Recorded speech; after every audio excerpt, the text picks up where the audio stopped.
Hello everyone, good evening. This is Zach here from Sifu. So first of all, if you are watching together with me, appreciate if you can help me to click the like buttons for me. Help me to share this out. Alright, so if my sound and screen is okay, you can actually type a 1 for me also in the comments so that we know our screen and sound is working for tonight. Okay, so again, before we start this section over here, just a quick disclaimer. This section here, we are not doing any buy and sell call. So if you want to trade any stocks based on discussion this morning, make sure you go on trading plan. All right, if not, get advice from a professional. Now, today again, we have invited Dato Yu to come to our section again to share with you something very interesting. I think like last month, Dato Yu has shared this topic before with us, okay, and I think he do cover about a company, Almas, and I believe today, this section here we're going to bring more, okay, about the updates overall in the gold market. Of course, some of the gold companies that in Bursa, Malaysia tonight, okay. So now currently it's 8:30. I will pass the floor to Dato Yu to start our sections for this evening. Dato, I'll pass it over to you. Okay. Good evening, guys. I want to give you a framework on what I'm going to talk about. I will start off by spending a few minutes, discussing why we are looking at gold proxies. Okay, and then I will go then into looking at two gold retailers on Bursa Malaysia. This is basically Pokong and Tomei. And I would use historical data to illustrate whether these are actually proxies or not. Okay, and I'll look at it from two perspectives. I will look at it from the share price perspective. Okay, that means does the share price move together with the gold price? And then I look at it from the fundamental perspective as well, whether the fundamental performance actually moves with the gold prices. And then I will conclude by saying that, are you better off investing in gold or in one of these gold proxies? So it's a slightly different picture than what I did for Almas, in the sense that I'm looking at the movement of, the company performance relative to the gold price performance. Now, if you look at the gold prices over the past 20 years, and this is actually a chart showing how the gold price has moved over the past 20 years, you can see that it is a very cyclical movement. Okay, no doubt the past 2 years has been an uptrend, but over the past 20 years, that has been, if you talk about peak to peak, I would say there's at least 2 cycles, in the process. Okay? So when you look at the chart, the issue is not whether the gold price will continue to go up, because I suspect that somewhere along the line it will come down, okay, before it moves on to the next cycle.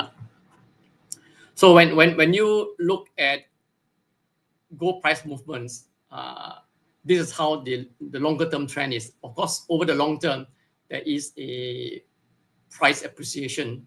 Okay? Just like when you look at stocks, most stocks would have a long-term price appreciation.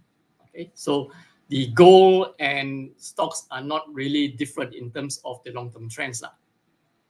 Now, the reason why we talk about whether a company is a gold proxy, or how do you define whether a company is a proxy, is in the context of gold. We're actually saying that the company stock price or its financial performance move in tandem with the price of gold. That's what a proxy means. So as the price of goes up, either the stock price goes up or the business performance goes up. Okay, as the price of gold comes down, we should then see a similar movement. So if we find out that we have this trend or this correlation, then I would say that this particular company is a good proxy. Okay.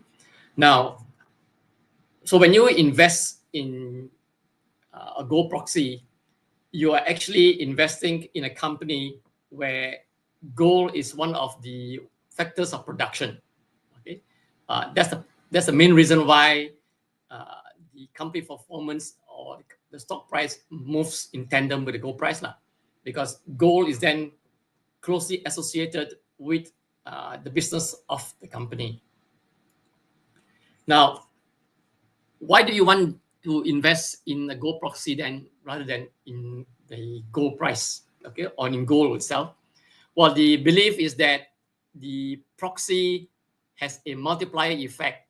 So if the gold price move up by 10%, you hope that because of the business performance or the market sentiment, the proxy moves up more than 10%. So there is a multiplier effect.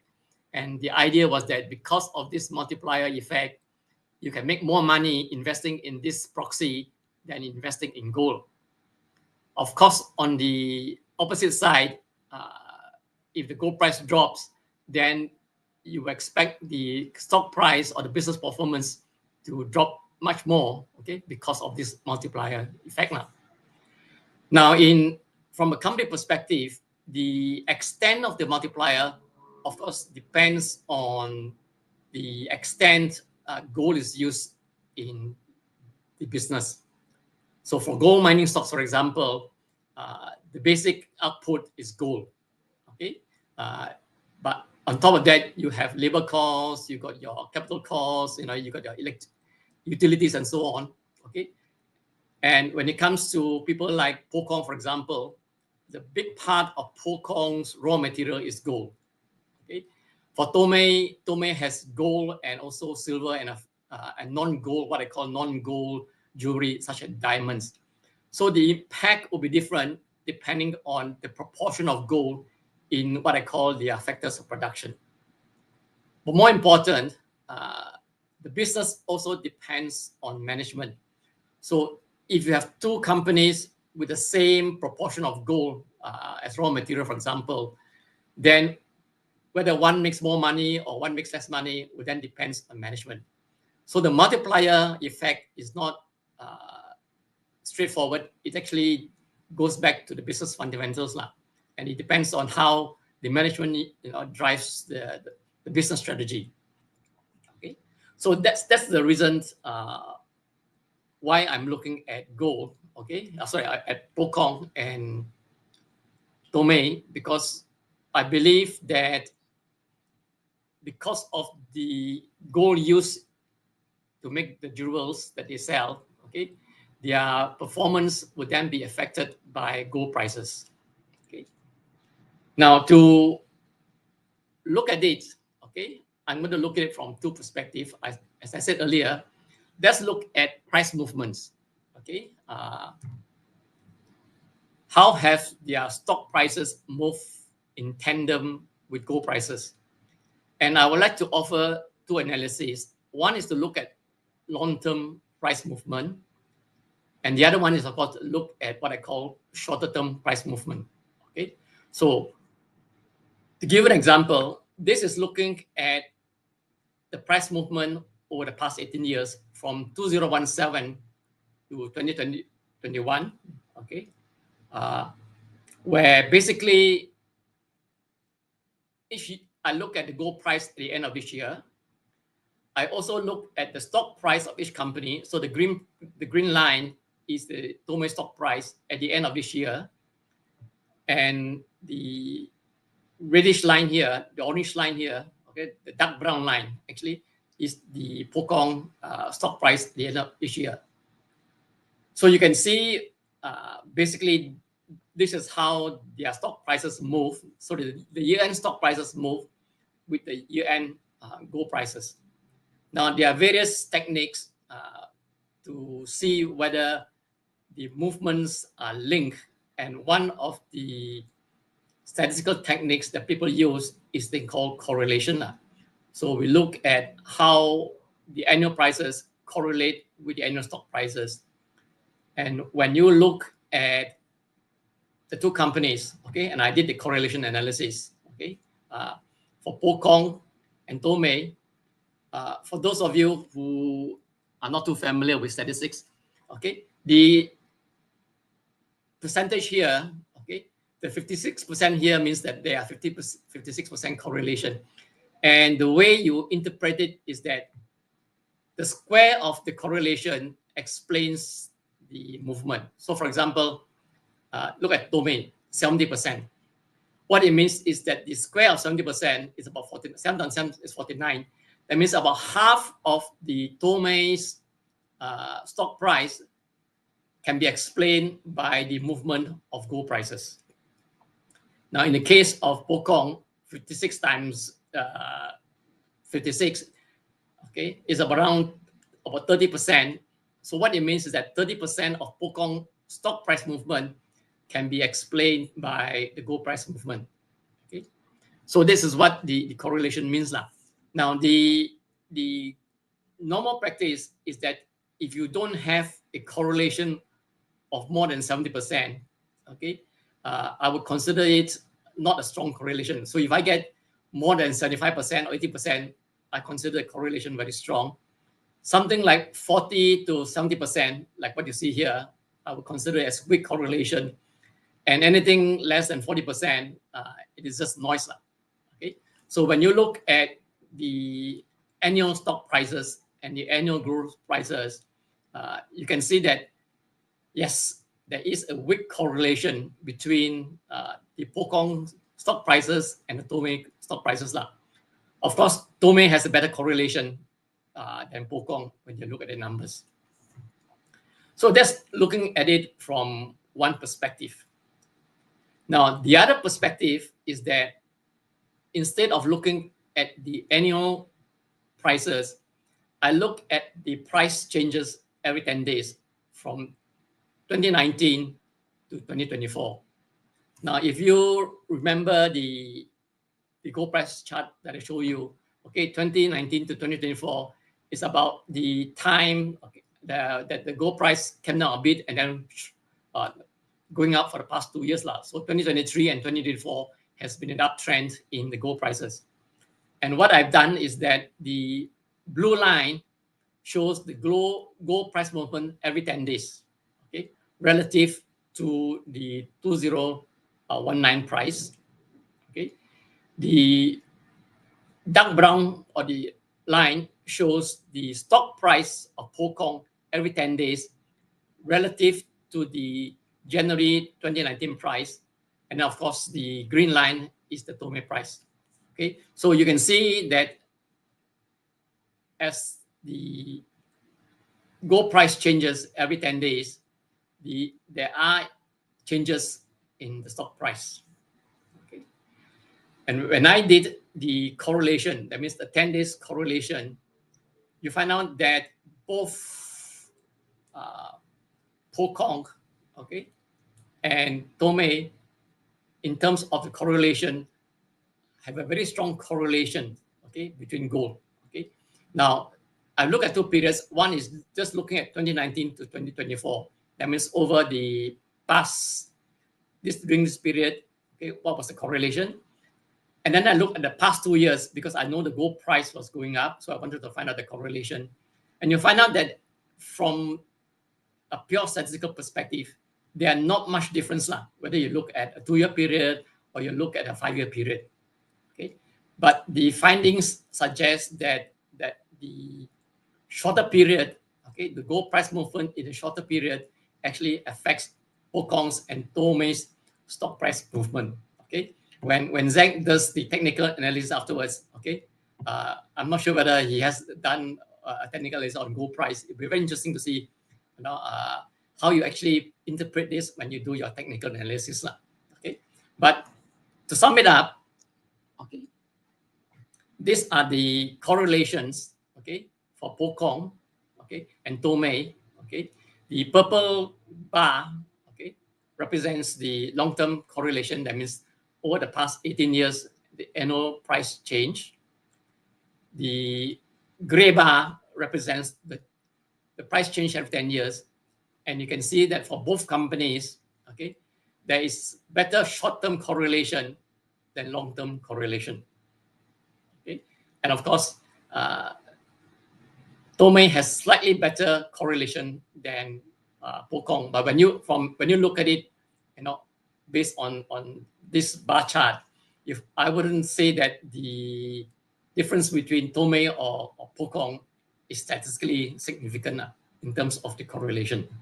Okay, so that's basically so the key message is that there is some correlation between these two retailers and gold prices, okay, especially over the short term. Now, the other angle that I was looking at was to look at it from the business perspective to say that, okay, over the long term, okay, because when you look at business performance, we talk about the long term, and the question was over the long term, over the 18 years period, for example, is there a strong correlation between the business fundamentals of Pokong and Tomei versus gold prices? Okay. And to look at the business fundamentals, I first look, and I'll just give you a bit background, okay? Because I'll come back to this okay? We have a chart called the fundamental mapper, which maps companies on business performance and investment risk. And if you focus on the business performance, the left to right shows improving business performance. So the left part here means the business performance is bad. The right here shows the good business performance. And then the vertical line shows the investment risk, where the top line shows high risk and the bottom here shows low risk. And what the fundamental mapper does is that it then divides the matrix into 4 squares, and each one then has a different combination of business fundamentals and investment risk. Now, when you look at Pokong, for example, then Pokong business fundamentals, okay, when you talk business fundamentals, it's basically not exactly the best, okay, but it's one of the better ones when you compare to the what I call the retail companies. Okay, these are not just jewelers, but these also people like 7-Eleven, Mr. DIY and so on. These are people in the retail and distribution sectors, and you find out that Pokong falls into what I call the gold mine quadrant. It means one of the better fundamentals and one of the lower investment risk. Okay? Now, Pokong has a long history. I mean, he has been listed for a long time. Okay, and today he has about 90 outlets. Okay, with a very big manufacturing facility in Shah Alam. The bulk of the manufacturing, what they do is they buy gold, and then they basically produce most of their products in this factory. Okay, basically they design it and then they manufacture it and then they sell it out. Okay, and I'll talk a bit more later on why this is important. And over the past decade or so, the number of outlets, they have actually reduced. Okay, pre-COVID, I think in the 8-9 years ago, they had more outlets, but I think they have, because of the COVID and because of the retail position and so on, I think they have reduced the number of outlets, closing those that have not been performing. Okay? But Pokong is definitely, in terms of number of outlets, much bigger than Tomei. Okay, because Tomei today has about 58 retail outlets. Okay, the difference between Pokong and Tomei is that Tomei has less gold elements. I think Tomei has gold and silver and diamonds. Pokong also has some non-gold elements, but Pokong is more focused on gold. Okay, whereas Tomei has relative to Pokong less amount of gold. Okay, and when you look at where Tomei stands on the fundamental mapper, it's actually, if you remember, Pokong is probably more to Tomei's right. Okay, but both of them, both Pokong and Tomei, today are based on the fundamental mapper, very low investment risk. And basically what it means is that the business value, okay, far exceeds the current market price. In fact, for both of them, their market price today is even below their book value. Okay, and when you look at these two companies and you realize that a big part of their stocks, total assets are also in stocks. Okay, I'll explain a bit of the. It actually does not make sense why they should be trading below the book value. Okay, but to come back to the correlation analysis, I first compared Pokong's and Tomei's revenue. That means this is the annual revenue, okay, relative to the 2017 revenue, okay. So the brown line shows Pokong's revenue, how they have changed over the past 18 years relative to 2017. Okay, you can see an uptrend. You can see the downtrend in 2020 because of COVID. Tomei is shown by the green line. Okay, and what it means is that you can see Tomei has a relatively higher growth rate than Pokong because in 2024, the value in 2024 is much higher than the value in 2007 for Tomei compared to Pokong. And of course, the blue line shows the gold prices, year-end gold prices relative to the 2017 price. Okay, so this is looking at what I call year-end gold price value compared with year-end business revenue, okay, turnover of sales for both Pokong and Tomei. And when the other parameter I look at was then, in addition to revenue, I also look at the profit after tax. Okay, so this is again same concept, year-end gold price compared with year-end profits for both Pokong and Tomei. Okay, so you can see the trend lines. And what I did was then did a correlation analysis for both revenue and profit after tax. And this is the results. So you can see that from a fundamental perspective, the correlation for revenue and profits, okay, is what I consider moderately correlated because they are all less than 70%. Compared to gold prices, sorry, to the stock prices. So when you look at business fundamentals, I think the correlation between Pokong and Tomei's revenue and profits are less correlated to gold prices compared to their stock prices. Okay, so that's basically the business fundamentals. Now, why is the correlation lower? Now, one clue is to look at what I call the gross profit margin. Okay, so when you look at the gross profit margin, okay, for both Pokong and Tomei, you find out that it's around 20 to 25%. So what it means is that the cost of sales for both of these companies, okay, ranges from 75 to 80%. Okay,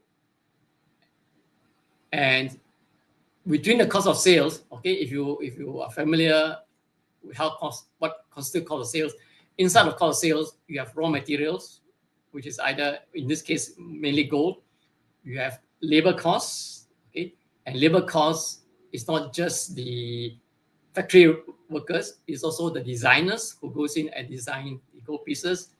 You then have the manufacturing facility, the facilities and so on, and then of course, you then have what I call the other overheads and so on. Okay, so part of the reason why you don't have a very high correlation is because a big part of the cost of sales then, when you look at manufacturing costs, when you look at people's costs, when you look at depreciation, when you look at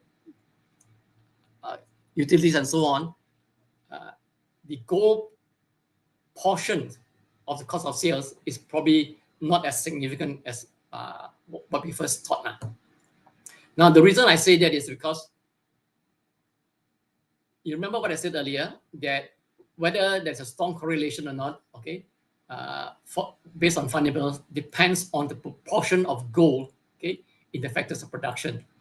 And what the correlation shows, because when you multiply out the correlation, what it shows is that less than half of the goal of the revenue and profit performance of these two companies, less than half of them is actually explained by gold price movements. There are other things that's actually affecting the revenue and profits rather than just gold prices alone. Okay. So that's the picture that emerged. Now, the reason I'm pointing out to you is that when you look at other companies, because apart from investing in, to be transparent, okay, I hold Pokong stocks. I used to hold Tome, but I sold it off when the price went up very high 1 or 2 years ago. Okay, I also invest in oil and gas companies. I have a number of Bursa oil and gas companies. When you compare the oil and gas companies with oil prices, for example, you find out that the correlation between crude oil prices and oil and gas companies are much higher. Okay, and one of the reasons for that is that the oil and gas companies, their fundamentals are driven, their revenue, okay, is very strongly correlated to crude oil prices. So whenever oil prices goes up, the revenue jumps up. Okay, they straight away recognize, okay, the increase of oil prices in the revenue, and because of that, you got a very strong correlation. I've seen a video by this NYE professor called Damodaran, and he was in that video telling us that he did a exercise with one of the international oil and gas companies, and he basically, the message after the exercise to the senior management was that it doesn't matter what management does. Okay, if the oil price goes up, they all will do well. If the oil price comes down, the management will definitely do badly. And he was saying that, in a tongue-in-cheek manner, actually management has very little contribution to the performance of the oil and gas companies.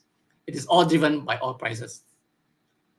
So so the case of Pokong in the jewelers, for example, they are different from the oil and gas.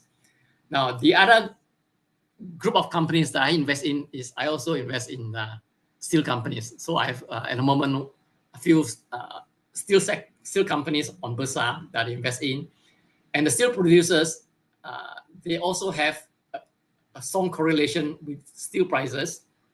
Okay, except that when you look at the correlation of steel companies, they are in between the Pokong and Tome and the oil and gas. So they are less correlated than the oil and gas companies, but better correlation than the retailers. Okay, and the difference between Pokong and Tome and the steel companies is that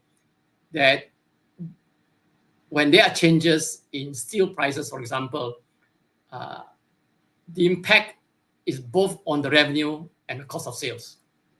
Okay, so they take advantage, because I spent before I retired, I spent a couple of years running steel companies. So when steel prices goes up, what steel company does is you first jack up your selling price. Okay, you recognize your increase your revenue, your selling price straight away because steel price goes up. And the industry, your consumers all accept that because that has been the industry practice. And then you benefit from the raw materials because your raw materials are then bought at the lower prices, but you're now charging them at high prices. Okay, so you benefit from the margin expansion as well. So the steel companies have a better correlation than the Pokong and Tome because you have both the revenue and the raw material side to play. Now, when you look at Pokong and Tome, the fundamental difference between them and the steel companies and the oil and gas companies is that the oil and gas and steel companies are commodities. Okay, when you look at jewelers, okay, they are not commodities. They are actually design driven. Okay, okay, people don't really buy gold bars. People seldom go to Pokong and say, I want to buy a gold bar, or okay, maybe they'll buy some gold coins, but they are going there for the designs. So the design input, okay, has a higher value added component than just the gold prices. So when gold price goes up, of course, they try to increase the price, but the impact is not as significant as coming up with a new design, and it says, this is the new design, this different brand and so on. So because of the what I call the design element, okay, you should not be surprised then that the correlation between Pokong and Tomei is much lower than what I call the commodity companies like the oil and gas or the steel companies. Okay, so I hope you understand where the correlation comes from now. So what's the conclusion? Okay, the picture that emerged is that both Pokong and Tomei, from both a stock price perspective and a fundamental perspective, there are some correlation. Okay, the real question was that, are you then better off investing in gold, or does the multiplier impact for Pokong and Tomei is such that you are better off investing in their stocks? Okay, now to do that, okay, what I did was that I then looked at how the share price changed over the past from 2019 to 2024. So this is the share price change. Now, when you invest in stocks, it is not just the share price planes, because companies pay dividends. Okay, so when you look at the total gain, you also have to consider the dividend as well. So I look at how the share price changed, what was the dividend declared over the past 4 years, and then I compare it with the gold prices. Okay, and this is what the result of the comparison is. So this is the total return. So the total return, okay, average over the past 5 years, okay, on an annualized basis. So the orange line, for example, here shows that Pokong's total return, okay, is about slightly close to 15% per annum.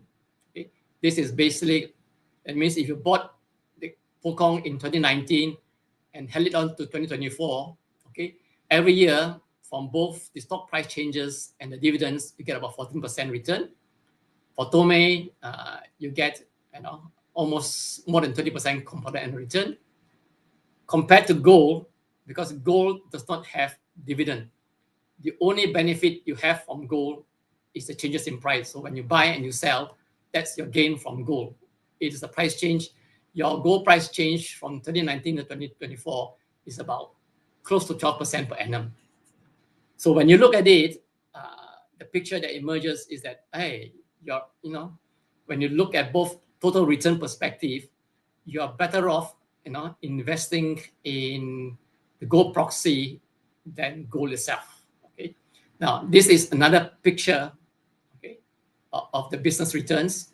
Okay, looking at how the total return has changed, okay, for Pokong and Tomei relative to gold, okay, over the past 10 years.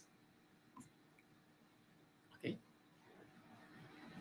I think I'm going to sum up what I say. Okay, but I think you would agree that from a long-term business and long-term stock perspective, both Pokong and Tomei has a moderate correlation with gold. The correlation is strong when it comes to short-term stock prices. That means every 10 days, based on my analysis. And when you are looking at it from an investment perspective, are you better off investing in gold or investing in this gold proxy? The findings suggest that it's actually better off investing in the gold proxy. Okay. So that's basically, I guess, the picture of what I have to say. Okay. The caveat I would add is that you are looking at the conclusion, especially the 2019 to 2024 conclusion, based on an uptrend in the gold price. Okay. Now, if there was a long-term downtrend in the gold price, then you'll find out that the impact on Pokong and Tomei is going to be much worse than gold. Okay. In which case, that if it's a downtrend, you better buy gold. Okay, of course you wouldn't buy either gold or the stocks in the downtrend. Okay, but if there is, and if you're confident that gold prices is going to continue to trend up over the next 2 to 3 years, okay, because of gold shortages and because of what's happening in the US and all the tariff wars and so on, then the likely picture is that the total returns from the gold proxies is going to be better off than gold itself. Okay, so that's basically the educational message, if I may say. Okay, Zach, it's all back to you. Okay. Those of you who wants to know more, okay, download the app. Okay, thank you, Dato. Thank you for sharing sections. Well, for those that who are here, do you have any questions for Dato, or maybe some questions regarding Tome or Pokon, or maybe Go markets? Okay, you want to know in more details? Probably can comments below.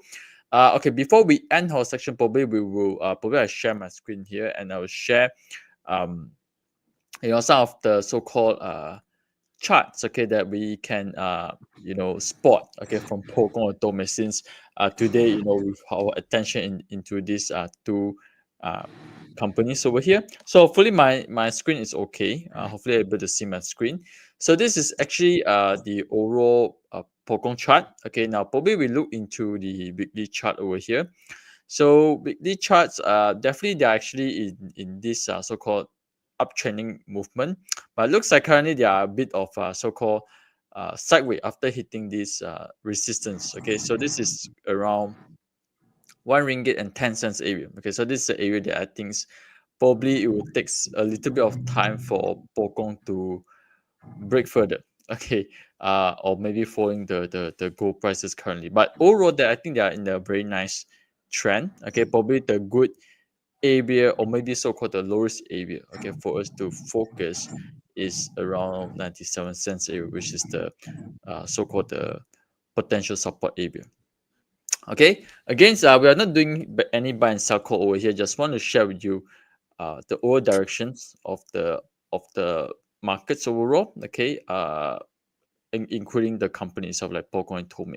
But comparing to Tome, I think the chart is somehow slightly nicer. We do see like a two hammer over here. Currently still holding well at Bursa. Of course, this week we haven't really closed yet. Today is Tuesday. We still got 3 days to go based on this weekly chart over here. So, well, looks like this will be our immediate support. Okay, of course, like I said, now looks like they drop a little bit. Okay, drop a little bit, but again, today is only Tuesday. Okay, we still got 3 days to go. Hopefully, it will close above 1.63. 1.63, I think would be a nice area. Okay, to check is there a good support coming in Tome or not. But I think comparing Tome Pokong, Tome chart somehow looks nicer.